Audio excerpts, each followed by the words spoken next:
Paano kung ang tanging paraan para pagsisihan niya ang pagkawala mo ay ang tumigil ka sa pag-aalala kung pagsisisihan niya nga ito? Paano kung habang mas hindi mo siya pinapansin, mas ramdam niya ito? Tingnan mo, karamihan sa mga lalaki ay nagkakamali. Iniisip nila na ang habulin, makiusap, at patunayan ang sarili ang magbabalik sa kanya. Hindi. Ang ginagawa lang nun ay pinapatibay ang paniniwala niyang siya ang may kontrol, na siya ang premyo, na kailangan mo siya. Pero sa oras na tumigil, kayong tunay na pagtigil, nagbabago ang lahat. Isipin mo, kailan mo ba huling na-miss ng totoo ang isang tao? Hindi noong palagi silang available, hindi noong laging sila ang naghahanap sa'yo, kundi noong bigla silang nawala. Noong pinatahimik ka ng katahimikan nila. Noong nagsimula kang magduda kung kailangan ka ba talaga nila. At iyan ang susi, inaasahan niyang masasaktan ka. Inaasahan niyang magmamakaawa ka. Inaasahan niyang mababasag ka. Dahil yan ang ginagawa ng karamihan sa mga lalaki. Pero kapag wala kang ginawa, kapag bigla ka na lang nawala na parang hindi siya naging mahalaga, nababahala siya. Ang katahimikan ay kapangyarihan. Ang pagkawala ay lumilikha ng pagdududa.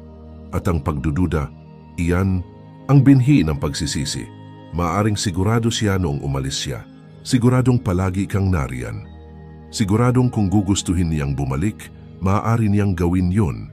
Pero sa oras na tigilan mo ang pagpapakain sa ego niya, sa oras na mapagtanto niyang hindi pala siya kasing halaga ng akala niya, nawawasak ang kasiguruhan niya at doon nagsisimulang magbago ang lahat. Dito ka pipili. Hahayaan mo bang ang pagkawasak ng puso ang magtakda kung sino ka? Sayangin ang oras mo sa paghahabol sa taong lumayo na? O magiging lalaki ka na hindi niya inaasahang makikilala? Isang lalaking kalmado, hindi apektado. Na siya mismo ang magsisimulang magtanong sa sarili. Dahil ito ang totoo, ang pinakamalakas na posisyon sa kahit anong relasyon, sa kahit anong sitwasyon, ay ang pagiging hindi nakadepende, ang taong hindi gaanong apektado, ang hindi gaanong emotionally invested, siya ang panalo. Kaya habang mas pinapansin mo siya, mas nawawala ang halaga mo. Pero habang mas hindi mo siya pinapansin, mas ramdam niya ito. Dahil hindi pinahahalagahan ng tao ang ibinibigay ng libre. Pinahahalagahan nila ang pinaghihirapan. Sa video na ito, ipapakita ko sa iyo eksakto kung paano mo mababawi ang kapangyarihan mo gamit ang mga prinsipyo ng Stoicism at Dark Psychology. Hakbang-hakbang, matututuhan mong mag-detach, muling buuin ang sarili at ipadama sa kanya ang pagkawala mo, parang multong hindi niya matakasan. At sa huli, hindi ka lang magiging mas matatag, magiging untouchable ka. Kung sawa ka ng masaktan, kung handa ka ng maging lalaking pagsisisihan niyang nawala, pindutin mo ang like button, mag-subscribe, i-on ang notifications at mag-comment. Sa ibaba, kontrolado ko ang emosyon ko, hindi nila ako kinokontrol. Ngayon, magsimula na tayo isa. Ang kapangyarihan ng kawalan habang mas hindi mo siya pinapansin, mas ramdam niya ito. Bakit? Dahil likas sa tao ang tumugon sa kontraste. Natututo lang tayong pahalagahan ang isang bagay kapag nawala na ito. Isipin mo ang hangin. Hindi mo ito pinapansin hanggat hindi ka nalulunod at naghahabol ng hininga. Ganon din ang atensyon. Habang alam niyang nariyan ka lang, naghihintay, hindi ka niya kailangang isipin. Pero sa oras na mawala ka, kapag ang presensya mo ay tuluyang naging katahimikan, mararamdaman niya ito. Parang may nawawalang bahagi sa buhay niya na hindi niya namalayang ikaw pala ang bumubuo. Sa ngayon, iniisip niyang hawak ka lang niya sa palad niya. Naniniwala siyang kung gugustuhin niyang makipag-ugnayan, magpapakita ka agad. Ang kasiguruhang ito ang dahilan kung bakit nawawala ang atraksyon. Nagiging boring ka, masyado kang predictable. At ang pagiging predictable ay pumapatay sa paghanga. Pero kapag umatras ka, kapag pinutol mo ang atensyong dati niyang inaakala, ay palaging nandyan, may nagbabago. Biglang may puwang at ang utak ng tao ay ayaw ng puwang. Pilit nitong pinupuno ang kakulangan ng mga tanong, pag-aalinlangan at pagsisisi. Tama ba ang naging desisyon ko? Bakit hindi siya nagpaparamdam? Ganun lang ba siya kabilis naka-move on? Mali ba ang pagkakakilala ko sa kanya? sa sandaling tigilan mong pakainin ang ego niya, magsisimula siyang magduda. Magsisimula siyang mag-isip kung mali ba ang pagkakakilala niya sa'yo. At iyan ang simula ng pagkawala niya ng kontrol. Makapangyarihan ang pagkawala dahil lumilikha ito ng kakulangan at ang kakulangan ay lumilikha ng halaga. Kaya nga ang mga luxury brand ay nililimitahan ang kanilang produkto. Bakit sa tingin mo mas mahal ang Rolex kaysa sa ordinaryong relo? Hindi dahil mas mahusay itong magpakita ng oras, kundi dahil bihira ito, dahil hindi lahat ay kayang magkaroon nito. Ganoon din pagdating sa'yo. Kapag masyado kang available, kapag masyado kang madaling maabot, nawawala ang halaga mo. Pero sa oras na maging mailap ka, maging bihira, makikita ka niya sa ibang paraan. Kaya ang unang hakbang sa pagpapadama ng pagkawala mo ay ang kumpletong katahimikan. Walang text, walang tawag, walang panunood ng stories niya, walang pag-like sa mga post niya, wala, maglaho ka. At kapag ginawa mo ito, mararamdaman niya ang pagbabago, parang kutsilyong tumarak sa kanya. Dahil sa unang pagkakataon, kailangan niyang harapin ang katotohanang wala ka na. At hayaan mong sabihin ko sa'yo, mapapansin niya ito. Maaaring magkunwari siyang wala lang. Maaaring mag-post siya ng masaya, tumawa, magpakita na parang naka-move on na. Pero sa loob niya, sa mga tahimik na sandaling walang nakakakita, mararamdaman niya ito. Tatingin siya sa cellphone niya, umaasang may mensahe mula sa iyo na hindi dumarating. Sisilipin niya ang notifications niya, hinahanap ang pangalan mo. At habang lumilipas ang bawat araw na walang naririnig mula sa iyo, lalong lalaki ang tanong sa isip niya, nawala ko na ba siya ng tuluyan? Doon nagsisimula ang pagsisisi. Kung sawa ka ng baliwalain at handa ka ng ipadama sa kanya ang halaga ng pagkawala mo, pindutin mo ang like button, mag-subscribe, i-on ang notifications at mag-comment sa ibaba. Mas malakas magsalita ang katahimikan ko kaysa sa mga salita. 2. Ang kawalang pakialam ang pinakamakapangyarihang galaw. Walang mas mabilis na nagpapabago ng isip ng isang tao kaysa sa kawalang pakialam. Hindi galit, hindi lungkot, at hindi rin katahimikan. Ang tunay na kapangyarihan, ang tunay na dominasyon ay nagmumula sa pag-aasal na parang wala ka talagang pakialam. Dahil ang emosyon ay leverage. Kapag nag-react ka, alam niyang may epekto pa rin siya sa'yo. Kapag nagalit ka, sinubukan mo siyang pagselosan o pinagtuunan mo ng pansin ang bawat maliit na galaw niya online, talo ka na. Dahil ipinapakita lang nun ang isang bagay. Emotionally invested ka pa rin. At sa kahit anong relasyon, ang mas emotionally invested ay siyang may mas kaunting kapangyarihan. Pero kapag wala kang ibinigay, walang reaksyon, walang sagot, walang kumpirmasyon ng halaga niya, doon siya nagsisimulang kabahan. Dahil ngayon, hindi na niya alam kung saan siya nakatayo. Inaasahan niyang hahabulin mo siya. Inaasahan niyang maapektuhan ka. Pero ngayon, bigla siyang nawala ng balanse. Narito ang masakit na katotohanan. Kapag alam ng isang tao na kaya kanilang balikan, kahit kailan nila gusto, hindi kanila pinahahalagahan. Pero kapag napaisip mo sila kung sigurado pa ba sila sa'yo, doon nagsisimulang magbago ang lahat. Kaya ang kawalang pakialam, ang pinakamakapangyarihang galaw. Kapag hindi mo na ipinapakitang mahalaga siya sa'yo, nagsisimula siyang magtaka kung bakit. Hahanapin niya ang mga palatandaan na naghihirap ka nang wala siya.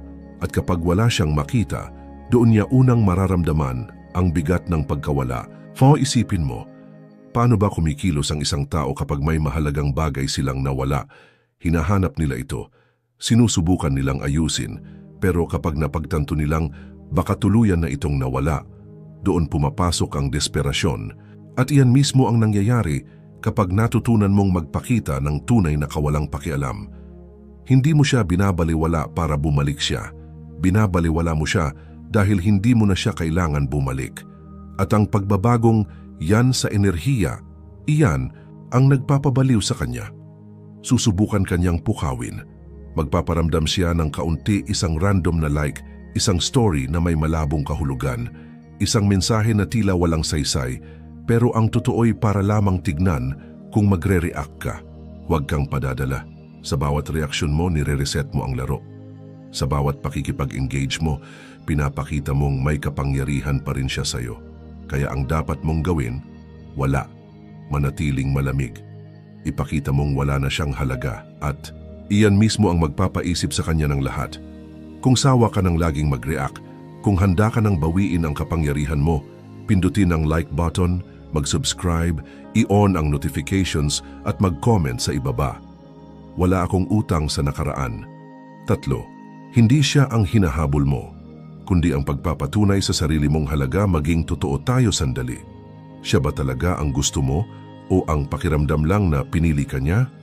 Ang totoo, hindi siya ang hinahabol mo, kundi ang kumpirmasyon na may halaga ka, ang validation na may isang taong may gusto sa'yo. Karamihan sa mga lalaki, hindi ito nare-realize hanggang huli na. Akala nila, puso nila ang wasak dahil sa kanya, pero ang tunay na iniiyakan nila ay ang pakiramdam na binigay niya, ang pakiramdam na sapat sila, na mahalaga sila. At doon nagsisimula ang bitag, dahil kung hindi mo ito matutukoy, paulit-ulit mong hahabulin ang pakiramdam na iyon. Hindi dahil espesyal siya, kundi dahil adik ka na sa ideya ng pagiging enough. Ito ang masakit na katotohanan. Kung talagang minahal mo siya, dapat minahal mo muna ang sarili mo. Pero ano ang nangyari? Ibinigay mo sa kanya ang kapangyarihang tukuyin kung ano ang halaga mo. Hinayaan mong ang pag-aproba niya ang maging batayan ng tingin mo sa sarili mo. Kaya nang lumayo siya, bigla kang naging hungkag. Hindi dahil siya lang ang babae para sa'yo, kundi dahil hindi mo alam kung paano mahalin at i-validate ang sarili mo nang wala siya. Ngunit dito na nagtatapos yan. Hindi mo talaga siya hinahabol. Mo ang ilusyon na kailangan mo siya para maging buo. Pero isipin mo ito, ano ang mangyayari kung tumigil ka? Ano ang mangyayari kung piliin mong hindi mo na kailangan ng sinuman para maramdaman mong mahalaga ka? Doon nagsisimula ang tunay na pagbabago. Dahil sa halip na habulin ang validation mula sa iba, sisimulan mong buuin ito mula sa loob. Titigil ka sa pagtingin sa kanya bilang pinagmumulan ng kaligayahan at sisimulan mong hanapin ito sa sarili mo. At kapag nangyari iyon, nagiging untouchable ka, hindi dahil wala kang nararamdaman, kundi dahil buo ka na kahit mag-isa. Ito ang hindi madalas sabihin ng mga tao. Mas naaakit ang babae sa lalaking hindi umaasa sa kanila. Hindi dahil gusto nilang balewalain mo sila, kundi dahil ang isang lalaking marunong tumayo sa sariling paa ay tunay na kaakit-akit. Ang lalaking hindi kailangan ng atensyon, pag-apruba o presensya niya para maramdaman ang pagiging kumpleto. Iyan ang lalaking hindi niya kayang alisin sa isip niya. Kaya tigilan mo na ang paghahabol sa pakiramdam ng pagiging pinili. Tigilan mo na ang paghahanap ng halaga sa labas ng sarili mo. Sa oras na maunawaan mong ikaw lang ang tanging taong kailangang mag-apruba sa sarili mo, doon mo mababasag ang paulit-ulit na siklo ng paghabol. At ito ang twist, sa sandaling hindi mo na kailangan ang validation niya, doon naman siya magsisimulang hanapin ang validation mula sa'yo. Kung handa ka nang tumigil sa paghanap ng halaga sa labas, kung handa ka nang maging sarili mong pinagmumulan ng lakas at kumpiyansa, pindutin ang like button, mag-subscribe, i-on ang notifications at mag-comment sa ibaba. Ako ang nagpapatunay ng sarili kong halaga. Wala nang ibang may kapangyarihan kundi ako. 4. Ang kaisipang stoic. Kumalas o masira sa gitna ng sakit. Dalawa lang ang pagpipilian mo. Kumalas o masira. Maaari mong hayaang sirain ka ng sakit na ito, na ubusin ang isipan mo, na gawing desperado at mahina ka, o maaari mong gawing gasolina ang sakit na ito para maging mas malakas ka kaysa dati. Ang pagiging stoic ay hindi tungkol sa pagpigil ng emosyon, kundi ang pagmaster nito. Ito ay tungkol sa pag-unawa sa isang simpleng katotohanan. Hindi mo kontrolado ang ibang tao, ang sarili mo lang. Diyan madalas bumagsak ang mga lalaki. Sinasayang nila ang oras sa kakaisip kung bakit siya umalis, sa pag-aanalisa ng bawat salita niya, sa pagka-obses kung naka-move on na ba siya. Hindi iyan ang landas ng isang matatag. Iyan ang landas ng pagkawasak. Dahil bawat segundong ginugol mo sa pag-iisip sa kanya, ay isang segundong hindi mo ginugol sa sarili mong pagbangon. Ang isang lalaking stoic ay hindi humahabol, hindi nagmamakaawa, at hindi naghahanap ng closure. Bakit? Dahil alam niyang ang Tanging bagay na kontrolado niya ay kung paano siya tumutugon. Hindi ang ginagawa ng iba, umalis siya. Ayos lang, hindi mo kontrolado yon. Pero ang reaksyon mo, ang disiplina mo, at ang pag-unlad mo, iyan ang hawak mo. At narito ang irony. Sa sandaling makabisado mo ang detachment, sa sandaling tumigil kang mag-alala kung nagsisisi ba siya o hindi, doon niya ito mararamdaman ng husto. Dahil wala ka na ron, hindi ka na emotionally invested. Hindi ka na kanya, ang pagkalas ay kalayaan. Kalayaan mula sa pangangailangang ma-validate, mula sa paghahabol ng kasagutan, mula sa pagbibigay ng kapangyarihan sa iba para kontrolin ang emosyon mo. Kaya ito ang dapat mong gawin. Itigil mo na ang panunood sa buhay niya mula sa malayo. Itigil muna ang pag-check ng social media niya. Itigil mo na ang pagbuhay sa pwedeng mangyari sana. Dahil bawat sandaling inilalaan mo sa nakaraan ay isang sandaling nawawala para sa hinaharap mo. I-shift mo ang focus mo, mag-gym ka, i-develop mo ang skills mo. Bumuo ka ng buhay na napaka-fulfilling na kahit bumalik man siya o hindi, wala na. Tong saysay, dahil sobrang layo mo na sa dating ikaw. At doon mangyayari ang tunay na power shift kapag napagtanto niyang wala na siyang epekto sa'yo. Kapag nakita niyang hindi ka lang basta nakaligtas nang wala siya, umangat ka. Kung handa ka nang tumigil sa pagdurusa, kung handa ka nang kuhanin muli ang kontrol sa isipan mo, pindutin ang like button, mag-subscribe, i-on ang notifications, at mag-comment sa ibaba.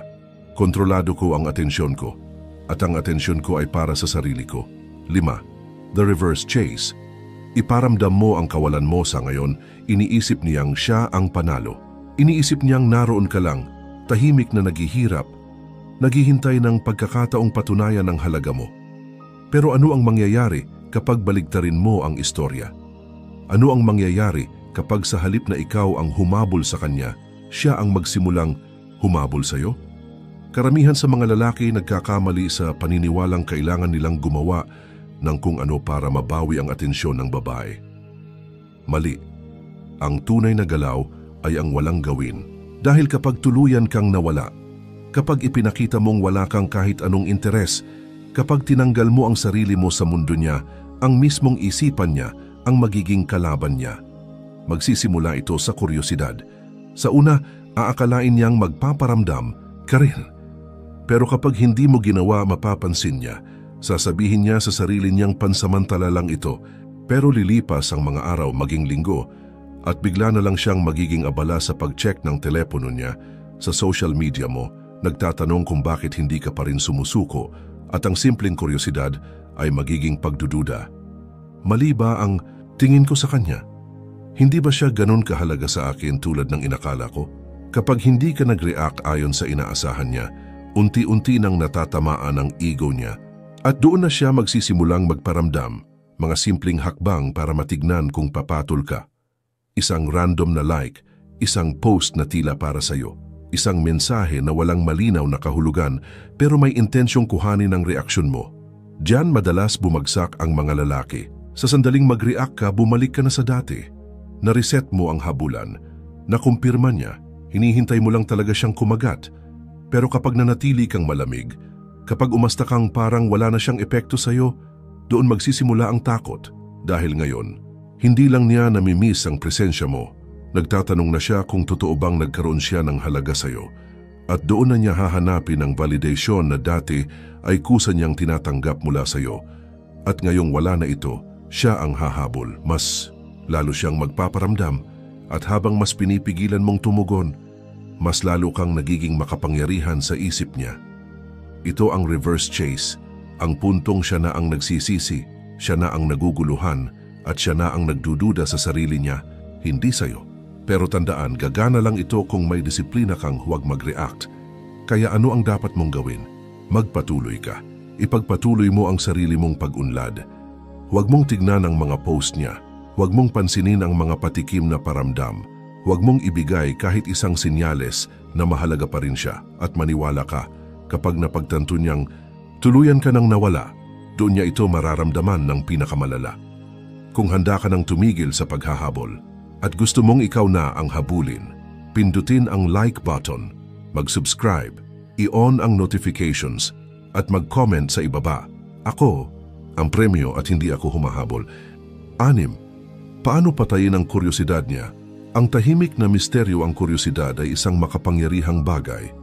Nakakabaliw ito sa mga tao kapag hindi nila kayang maintindihan ang isang bagay. At ngayon, iniisip niyang dapat ay alam niya kung ano ang nangyayari sa iyo. Inaasahan niyang makikita niya ang mga palatandaan ng sakit mo, ang mga senyales na apektado ka pa rin. Pero ano ang mangyayari kapag hindi mo siya binigyan ng kahit anong senyales? Walang updates sa social media, walang cryptic posts, walang mga selfie na may ibig iparating, tahimik lang. Diyan magsisimula ang kuryosidad niya na maging obsesyon. Karamihan sa mga lalaki, kabaligtaran ng ginagawa. Ginagawa nilang madali. Nagsusulat ng mga motivational quotes tungkol sa pag-move on habang secretly umaasa na makita siya. Pinapanood ang lahat ng stories niya, naghihiwalay ng mga palatandaan ng desperasyon. Pinipilit nilang ipakita na nagmamatyag pa rin sila at guess what? Mas pinapatay lang nila ang misteryo. Kinukumpirma lang nito ang iniisip na niya na may control pa siya sa isipan mo. Pero kapag nawala ka, kapag hindi na niya alam kung anong iniisip mo, doon magsisimula ang isip niya laban sa kanya. Tinitignan niya ang profile mo, wala. Tinutanong ang mga mutual friends tungkol sa'yo, walang updates. Hinihintay kanyang magkamali, mag-post ng kahit anong magbibigay sa kanya ng clue, pero hindi mo ginagawa. At iyon ang nagpapalakas ng spiral niya. Dahil ngayon, hindi ka na predictable. Kailangan niyang punan ang mga puwang ng mga tanong sa isip niya. At ang utak ng tao ay ayaw ng hindi natapos na kwento. Kaya anong ginagawa ng utak niya? Nagsisimula itong mag-assume ng pinakamasama. Pinalitan na ba ako? Hindi ba siya apektado? Hindi ba ako kasing mahalaga tulad ng iniisip ko? Kapag nagsimula, siyang magtanong sa sarili niya ng mga ganitong katanungan, ang kapangyarihan ay lumilipat sa iyo. Kaya nga, mas malakas ang tahimik na katahimikan kaysa sa kahit anong salita na maaring sabihin mo. Kaya nga mas makapangyarihan ang misteryo kaysa sa atensyon. Kapag ikaw ay naging isang hindi kilalang variable, kapag hindi niya alam kung nasaan ka o kung ano ang iniisip mo, doon magsisimula niyang maramdaman ang kawalan ng iyong presensya at doon siya magsisimulang maghanap ng mga sagot. Kung handa ka nang iparamdam sa kanya ang iyong kawalan na parang isang multo na hindi niya kayang alisin, pindutin ang like button, mag-subscribe, iyon ang notifications at mag-comment sa ibaba. Ang aking katahimikan ay lumilikha ng kapangyarihan. 7. Pagkontrol sa emosyon. Huwag ipakita na apektado ka ang sandaling hayaang kontrolin ka ng iyong emosyon, matatalo ka na. Wala nang halaga kung gaano ka nakalakas, kung gaano ka nakatatag, kung makita niyang nanghihina ka, kung makikita niya ang kahit isang palatandaan ng kahinaan, alam niyang may kontrol pa rin siya sa iyo. At ito ang isang bagay na hindi mo kailanman dapat payagan. Dahil narito ang katotohanan, subukin ka niya. Gagawa siya ng mga bagay upang makita kung magre-react ka. Baka mag-post siya ng isang bagay na para talagang magpasakit ng puso mo. Baka makipag-ugnayan siya ng bigla para lang makita kung kakagat ka. Baka magpanggap siya na naka-move on na para mag-trigger ng reaksyon mula sa iyo. Pero ikaw, mananatili kang hindi matitinag. Ang pagkontrol sa emosyon ay isang nakamamatay na sandata. Ginugulo nito ang mga tao kapag hindi nila mabasa ang nararamdaman mo, kapag inaasahan nilang mag-react ka pero wala silang makikita. Na-stress sila dahil ngayon sila na ang nakakaramdam ng kalituhan. Sila na ang naguguluhan kung ano ang nangyayari sa isipan mo at doon magsisimula ang pagbabago ng kapangyarihan. Isipin mo, sino ang may tunay na kapangyarihan sa isang sitwasyon? Ang isa ba na nagre-react? O ang isa na nananatiling kalmado kahit ano pa man ang mangyari? Laging ang isa na hindi naguguluhan, ang isa na pinipili ang reaksyon at hindi pinapayagan ang emosyon na magdikta sa kanya. Kaya mula ngayon, mag-ooperate ka mula sa isang posisyon ng ganap na pagkontrol sa emosyon. Walang galit, walang frustration, walang kalungkutan. Kung mag-text siya, kunin mo ang iyong oras o hindi ka mag-reply. Kung susubukan niyang gawing seloso ka, magkunwaring hindi mo siya pinansin. Kung magtangkang makipag-away, iwasan mong makipag-engage. Dahil sa sandaling ipakita mong hindi ka na apektado ng anumang ginagawa niya, mararamdaman niya ito. Magsisimula Siyang mapagtanto na ang version mo na nakilala niya, yung laging nagpapakita ng labis na pagpapahalaga, yung laging kailangan ng validation niya ay nawala na. At doon magsisimula ang pagsisisi. Dahil ngayon nakikisalamuha siya sa isang lalaking hindi na kayang galawin, isang lalaking hindi na nagre-react, isang lalaking hindi na kailangan siya. Kung handa ka nang maging immune sa mga mind games, kung tapos ka na sa pagpapadala ng emosyon, pindutin ang like button, mag-subscribe, i-turn on ang notifications at mag-comment sa ibaba. Ang aking mga emosyon ay nagsisilbi sa akin, hindi ko sila pinaglilingkuran.